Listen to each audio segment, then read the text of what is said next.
Hey guys, I'm alive. I know I've been gone for a long time. The reason is because I was waiting for my Rock Band 3 Midi adapter so I could use my drum. This is the drum I use with Rock Band.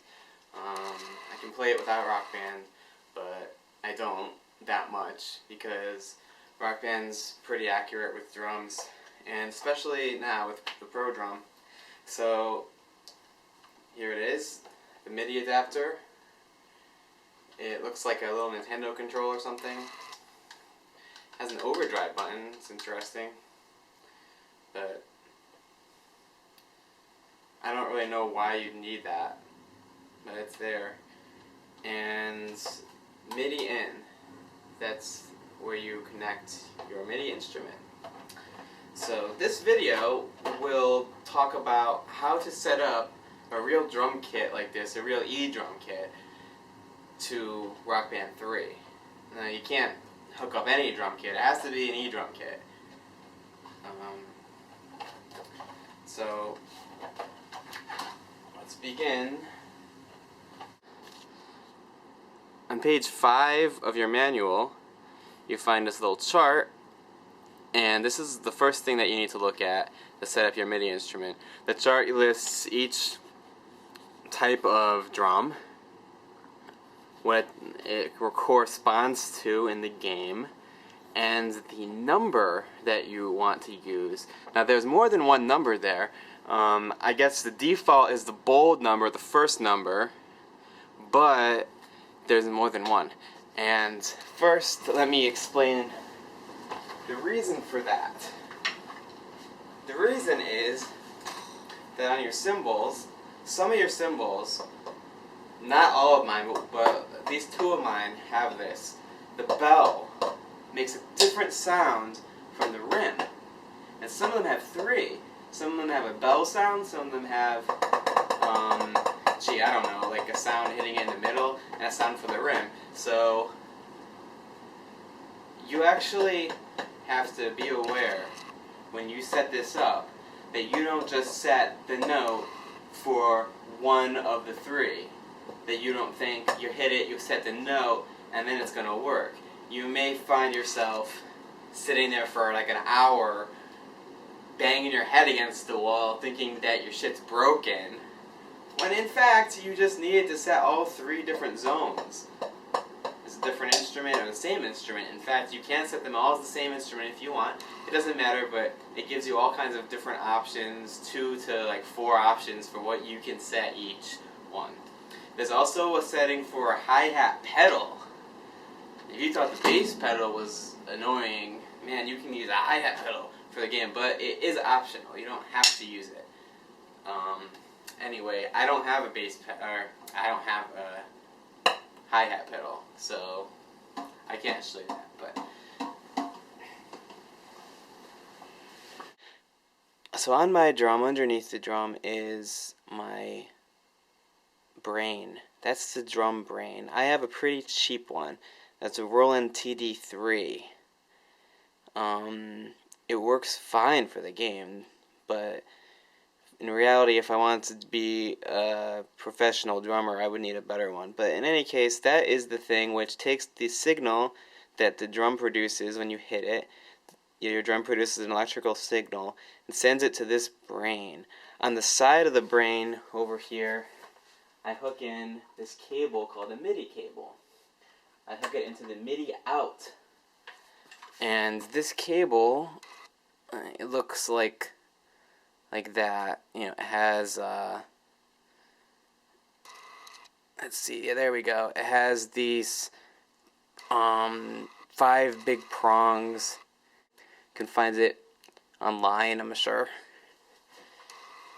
Both ends look the same. One of these ends goes into the MIDI out on your drum brain. The other end goes into your MIDI in. Other than the MIDI, you need instrument cables that hook into the side of each drum or underneath the cymbal and into the back of your drum brain. And in the back of the drum brain, it lists the name of each instrument that you're supposed to hook into that slot. Okay, you can basically go online and find a manual for your drum brain to figure out how to set the MIDI note. The MIDI note, that is what you see in your instruction manual on page 5. You set your drum brain to output that note when a particular drum is hit. On my drum, I'll just show you. On my drum, you just hit the edit button many times until you get to the setting called note number. If you have a Roland drum, you probably have something similar to that. And then once you get to note number, you hit each drum and it lights up the number that drum is set to. If you don't like the number and it's not the right number, you simply push plus and minus and change that number. And when you're done, you hit this drum kit button to bring it back to the main screen. That's how mine works. If you have a Roland, maybe yours is similar. Okay, so once you've figured out how to set all your drums to the right number according to the manual, you simply plug in that MIDI cable to the Rock Band Midi Adapter and you plug it into your Xbox and you're done. It actually is not wireless, which I love because, man, it sucks. All the stuff that has batteries just pisses me off. I hate having to charge everything. And wireless might add a little latency. I don't know if it probably adds a tiny, tiny bit, but there is really a lot of latency between the drum and the HD TV screen. So in Rock Band, every little bit of latency makes a big difference. I find my drum has more than the other instruments have. Unfortunately, it makes it kind of a pain in the ass to play. It actually gave me a 90 millisecond video lag setting, even though I'm using game mode on my TV. It's a little bit weird when you play with that high of a setting, but it seems to work.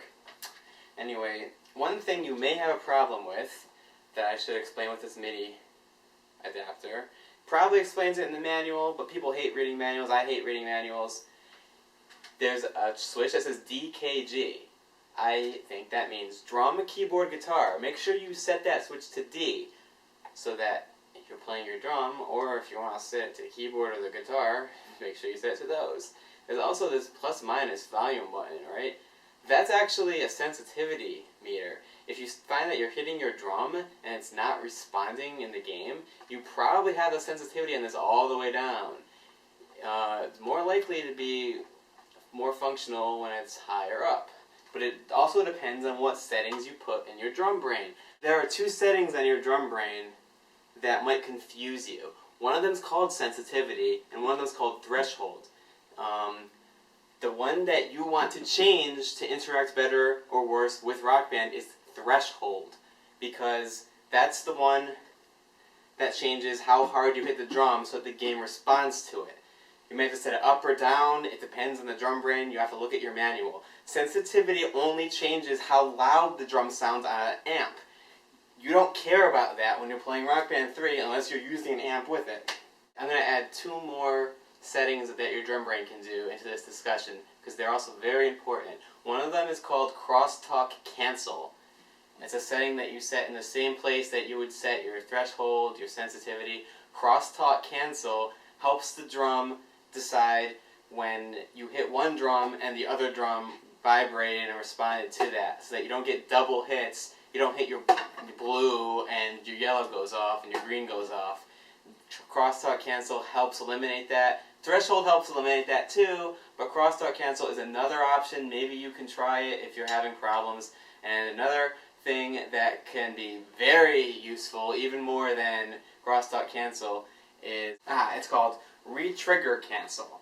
Retrigger cancel sets a amount of time in which the drum will not, under any circumstances, send another signal. So that if you get your bass drums bouncing around, hitting double like that, every time you hit it, whatever, it's probably not that extreme. But if even a little bounce can be recognized by the drum. And if you want to make sure that your drum doesn't respond to, a quick double hit when you hit it once, not even quicker than that, usually it's almost imperceptible. But if you find that the game is saying that you're missing all the time and you're not missing all the time, definitely look into setting a different re-trigger cancel setting so that it doesn't count a double hit every time you hit the damn drum. That definitely can and will happen. So that's the basics of setting up an E-drum. You gotta read manuals, but really it only takes a few minutes to set it up. You just look at the numbers, you play around with it, you play the game, you see what works, change a few settings here and there. If you find a drum's not working, change the setting. It doesn't take that long to set up. It doesn't take that long to change some settings once you figure it out. It's something that you can mess around with, and once you get it just right, you're going to be so happy, and you're going to have a great time playing pro drums. I hope. So I'll talk more in a future video about the specifics of playing the pro drum and what I think of it compared to the regular expert drum. See ya.